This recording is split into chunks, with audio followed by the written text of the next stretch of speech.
I am Jonny Reps here at my gym in Toronto, Ontario, Canada, and today I'm going to talk to you about the best exercises for increasing your 1 rep max in the squat, bench, and deadlift, better known as increasing your powerlifting total. Before we get started, watch this cool intro.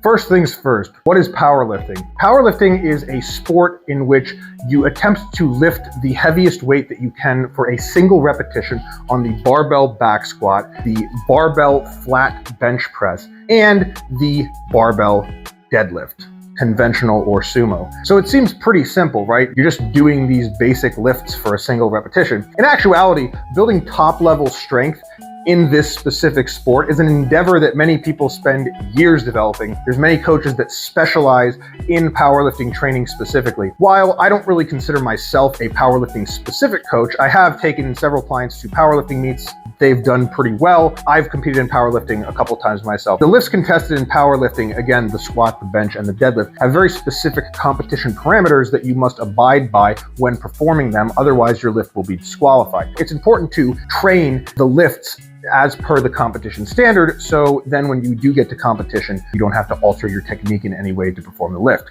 Upping your 1 rep max, some general stuff. First of all, if you've never tested your 1 rep max before, you're probably going to want to do some foundational level things before you're even going to be able to get an accurate test of what you actually can lift. Squats, benches, and deadlifts are technique-based exercises that require you to develop a high degree of technique and consistency in those lifts before you can actually produce enough force to actually truly test your maximum. I would think of this as like a hierarchy. If you have already done some of these things, it might help to take a step back and work on them more before you jump into the next phase. But this is essentially what I think your priorities in training should be if you are trying to get your 1 rep maxes up down the line. Maybe not right now, because lifting the most weight for 1 rep today won't always lead to you lifting the most weight a year from now. But this is what I think your priorities should be now in order to lead to a big 1 rep max down the line. And this is the way I would kind of order them in training. The first thing you want to do is you want to work on developing general fitness. If you're someone who has never lifted weights before, I really recommend you start with something like my home workout program, or if you sign up at my gym, I have an app that has some basic starter strength and conditioning programs. Get started with something basic that includes the squat, the bench, and the deadlift, and get accustomed to those lifts while also developing a broad base of general fitness before you specialize too much and go just straight into powerlifting. Second, after you've established a decent foundation of general fitness, and again, you can do some of these things simultaneously, I would recommend that you next start working on refining your technique on the squat, the bench, and the deadlift specifically, because those are the exercises that are contested in the sport, so it makes sense to put extra effort into getting good at those exercises. And again, this does not necessarily need to be done in the context of testing 1 rep maxes, as long as you're working in the lower rep range, somewhere under 6 reps, for most of your volume on those exercises. This is kind of what I would call general strength, and I think you should develop a good general strength foundation before you even consider jumping into doing powerlifting. The next step, these steps again can be done simultaneously to some degree. Focus on muscle hypertrophy. So this means trying to actually grow your muscles to some extent. If you go from being an untrained individual and you do strength work and you never really do like any hypertrophy or muscle growth targeted phases, you might be limiting your strength potential by limiting the amount of muscle you have. Even more seasoned powerlifters take time off from powerlifting to focus just on muscle growth during certain training phases. Once you have all of these foundations, general fitness, general strength, refined technique on the squat, bench, deadlift, and a little bit of hypertrophy training under your belt, I think then it could make sense, if you are interested, to then start to explore doing powerlifting. Not saying you need to be amazingly jacked and have like perfect bench technique and be extremely strong, be like bench pressing 315 for reps before you even consider doing powerlifting. But I just think you should at least explore and develop some degree of skill at all of those things before you start going into doing 1 rep maxes. Now here we are. We have this developed this foundation. You have an interest in powerlifting. Maybe you've even competed before. This part of the video is for you. How do you then up your 1 rep max on these lifts? I'm going to break it down between squats, benches, and deadlifts. To be honest though, there's a lot of similarities between my recommendations here for all of these lifts. Okay, so let's get into the general exercises that I would suggest for each lift to improve your 1 rep max. The exercise that is always going to be the best exercise for improving your strength at that exercise is the very exercise you are trying to get stronger at. That's the baseline, is we got to focus on just making sure you're adequately training that exercise. But if you are already doing that, then what exercises would I recommend? These are all going to be specific toward addressing a certain problem, because I don't think, other than, again, doing more of that specific exercise, I don't think that there is any exercise that you're just going to say, okay, do this exercise and it's going to increase your deadlift. It has to be targeted toward correcting a specific issue you are having. We're going to start with the squat, and we're going to start with the most commonly seen problem that I see on the squat: tightness or power out of the hole of the squat, which means when you're at the bottom of the squat feeling like you don't have enough power out of the bottom of your squat. Here's what I would recommend. Number 1, a pause squat, where you go down, you hold it at the bottom. You can do it for like a 1 or a 2 count. Just make sure you're stopping all momentum at the bottom of the squat and coming back up. The purpose of these exercises is to help you identify where exactly your problem is, and then have that carry over into the main variation of the exercise. For the pause squat, you go down to the bottom, you have to hold and stop and find the position that is most optimal to then produce that upward force. They shouldn't be done like super light. It should be done to the point where it's a little bit challenging, where it makes that issue apparent, and then you need to adjust your technique in that pause squat in order to fix the issue. That's the goal. The second one is a low pin squat. Similar to a pause squat, but you can take the rack pins and set it at or slightly below where your depth on a squat would be when you do a normal barbell squat. Similar idea behind this. The only thing is the weight is stopped by the rack pins, and similar concept to a pause squat and why we'd use it. The third option is, this is going to be a wild card, but heavy paused leg press. This will get your quads and your lower body just generally stronger, and also that power from the bottom position of the squat or a leg press, build up that as well. The next problem I commonly see on squats is not comfortable holding heavy weights. If you're someone who can do, like, let's say your max on a squat is like 315, and you can do like 10 reps with like 275, but as soon as the weight gets over like 290, you panic and you just can't do like anything with it. If your rep maxes give you a much higher estimated 1 rep max than your actual 1 rep max, then these might be for you. My first recommendation would be to do heavy walkouts. Load a weight on the bar that's at your 1 rep max or higher, pick it up, walk it out, but don't actually squat it, just return it to the rack. This will just get you more comfortable holding those heavy weights on your back, and especially if it's above your 1 rep max, then the other weights that you do won't feel that heavy by comparison. It's kind of a psychological trick. Second thing I would recommend is high pin squats. So similar to the pin squats we just had before, but in this case, we're setting them above parallel, so you're not going all the way down, so that you can then handle heavier weights, and we also have a standardized range of motion. And the third thing that I would recommend in this situation is doing those AMRAP sets, because as you get closer to the end of an AMRAP set, the physical and metabolic demands become fairly similar to performing a 1 rep max. If you are at your actual 10 rep max, your 9th and 10th rep are going to be similarly hard to a RPE 8 or 9 single. So it's also going to get you that same feeling of like getting close to failure, but without quite as much systematic fatigue as, you know, a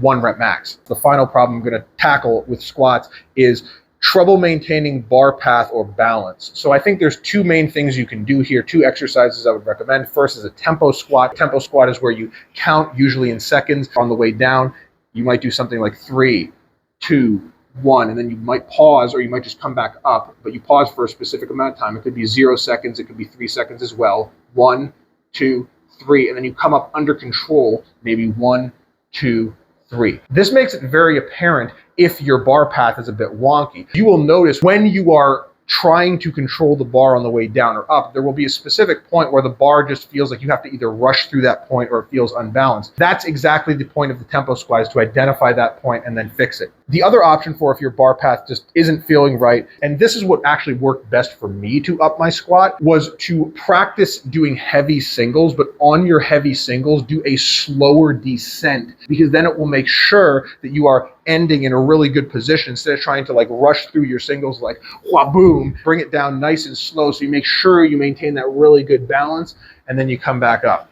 Next, we got the bench press, every bro's favorite lift. If you want to improve your bench press, same concept as the squats. We have to identify what your weak points and what the problems you're having are, and then we will select the exercises that are appropriate for fixing that problem. If your problem for a bench is the bar is slow off the chest, like you get the bar down here, getting it started is the hardest part. Like if you fail a rep, you always just can't move it at all. It just fails right here. It doesn't get off the chest. These are the exercises for you. I would recommend doing the following. Pin press off the chest. So you set the rack pins, similar to how we were talking about earlier for pin squats, right at chest height, and then press off of there. This will get you really good at finding that exact position in which the bar is supposed to touch your chest, pressing off of there, right at the chest height. The other thing I can think really helps with this issue is doing long paused bench. So like a 2 or a 3 count pause, 1 1,000, 2 1,000, and press. This will help you identify exactly where the optimal position is for you to press most efficiently. Oftentimes, if you're having a problem with your bench press where you can't get the weight off your chest, it's because your positioning of where the bar is and where you're driving is just possibly wonky. Either that or you're just lifting heavier than you can handle, in which case you just got to do more bench press. Moving on to problem number 2 for bench press, not comfortable with heavy weights. So if you're the person who, like, again, similar to the squats, you can rep out a weight, but then as soon as you unrack something really heavy, you panic and everything falls apart. These are for you. I would recommend the number one thing here is just doing lots of heavy singles. I think the bench press, more than any other powerlifting lift, is highly technique oriented. So you need to get your technique and what works for you down, and nothing's going to be better at that than doing heavy singles. Second thing I would recommend is doing heavy lift-offs similar to the walkouts and squat. You just load up weight that's heavier than you are used to, heavier than your 1 rep max perhaps, lift it off, unrack it, and then just put it right back in the rack without lifting it. Many world-class powerlifters do these regularly, and I think there's definitely something to them psychologically and also like physically. They prime you to lift very, very heavy. The last thing I would recommend for if you're uncomfortable with heavy weights is to do a board press. I wouldn't recommend a shortened range of motion pin press on bench because personally, I just find it very hard to do pin press with very heavy weights. Maybe it's just me. So I think it would be much more effective to do board press where you take a block or a board. You can actually buy block press attachments for a bar where it sits on the bar and it reduces your range of motion to your chest, where it actually allows you to then again handle heavier weight than you normally would because you're moving it through a shorter range of motion. You can also have a person just like hold the board for you, old school style, but if you don't have a training partner, you might want to consider buying one of those bench blocks. And the last common bench problem that I see is lockout, or at least people say this is their problem. Personally, I think if you get something like this far up, the lockout is the easiest part of the bench press. There's a reason why lots of people in the gym who you see who tell you they can bench press 315 and they're going like this. They can still do that with 315, but they can't do a full range of motion. But I digress. The lockout of your bench is most heavily influenced by the strength of your triceps, because that's what's firing there the most. So I would recommend you do one of two things. Close grip bench press because it's more tricep dominant, or you just do general tricep work to make your triceps bigger, bulkier, more bulbous, and stronger. And that can't hurt for anything now, can it? And finally, we go on to the deadlift. I'm gonna give you the best lifts to improve your deadlift strength. If your problem is the deadlift is slow off the floor, and I gotta give a shout out here to the person who taught me this, my current strongman coach, Lawrence Shalali, AKA Big Laws. Paused deficit deadlift, where you are standing on an elevated platform, maybe a plate about 2 inches off the floor, pick up the bar, pause it, and hold it for 2 seconds. This will quickly help you identify exactly how and why your deadlift setup is not as tight as it should be. I think these are probably, as far as I've seen, the GOAT for the slow off the floor issue on deadlifts and improving it. Number 2 is not really an exercise, but just more of a focus on getting tighter and using leg drive off the floor when you're deadlifting. A lot of times when people will say they're slow off the floor, it's because they're just not getting tight enough. They try to pick the weight up, and then what happens is their back goes like this and their legs aren't doing much work, and then they're just pulling with their lower back. If you really work on focusing on tightening up, taking a big breath, and driving through the floor with your legs, using your legs a little bit more in the deadlift, it can help correct this issue. And the final thing, I gotta say, I picked up this tip from World's Strongest Man, Mitch Hooper. Shout out to the World's Strongest Man, a fellow Canadian. It is harder to get tight down here, to take in a breath and brace, down here than it is up here. So take in your breath, brace, then go down, grab the bar, still holding the breath, and stand up. Think about it like going underwater. If you are someone who tends to overthink your deadlift setup, this kind of forces you to be fairly quick with it because you're holding your breath. You can't take like 10 seconds to do your setup when you're holding your breath. I mean, you could, but you might end up passing out. Deadlift issue number 2, problems with lockout. Just general tip outside of exercise selection. When I see people having problems with lockout, it's often because they're too far forward here, so then they get up here and they have to do this like ramping thing. So it's a lot of it has to do with positioning and getting your technique correct. But let's say your positioning and technique is perfect, you still have problems with lockout. This is what I would recommend. Number 1, short rack pulls. So rack pulls at or above the knee, because this is going to most directly train the exact range of motion and movement pattern that you need for lockout. Number 2 is I would recommend a high-handled trap bar deadlift, because trap bar has a shorter range of motion. It's a little bit easier. It's going to allow you to handle more weight, especially if you're the type of person who gets, again, with a deadlift, you might get intimidated by the weight being very heavy. You're going to be able to handle more weight. It's at a slightly more mechanically advantageous position because it's directly at your sides, and it's a higher position being a shortened range of motion. So try the trap bar deadlift. And the final thing I would recommend is doing heavy hip thrusts, building up your glutes, because your glutes are what is used the most during the lockout portion of the deadlift. If you have strong glutes, it's going to help with your lockout. All right, problem number 3 for the deadlift that people tell me all the time is grip. They don't have enough grip for deadlifting. And my recommendation here is I actually don't think there's any exercises that are going to significantly contribute to improving your deadlift grip other than just doing more deadlifts. You can correct me if I'm wrong in the comments, but this is just my opinion and my experience with myself and training people. I think the best way to correct your grip is by doing the following. Number 1, just change your grip. It's amazing how many people will tell me, oh, the grip is my problem on a deadlift, but I then assess their deadlift and they're doing double overhand grip, not hook grip, double overhand grip. If you are gripping the bar like this, both hands over and the thumbs on top, you're never going to be able to deadlift very heavy doing that.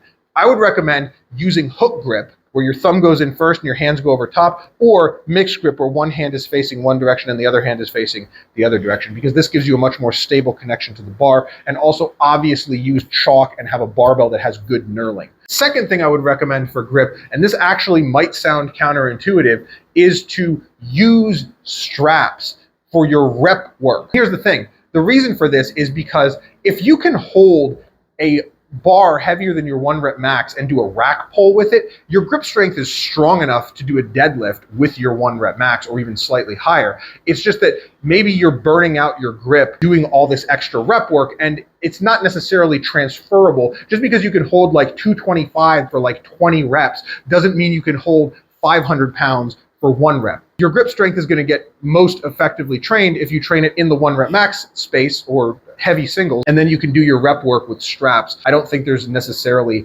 carryover to doing like high rep work without straps. I don't think there's any carryover from that to making your grip better for 1 rep maxes. It's just not my experience. Again, correct me if I'm wrong if you feel differently. And then the last thing you can do for correcting your grip strength is honestly partials. Again, I am giving an exercise recommendation here, even though I said I wasn't going to give them for grip strength. But I think doing a deadlift, again, with more weight than you can handle for a 1 rep max, it just gives you the confidence to then handle that weight for a 1 rep max, because it shows you that, hey, I am strong enough to grip this.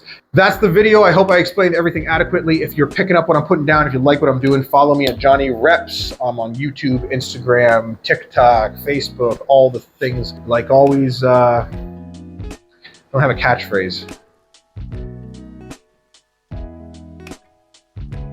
Semper Fudge.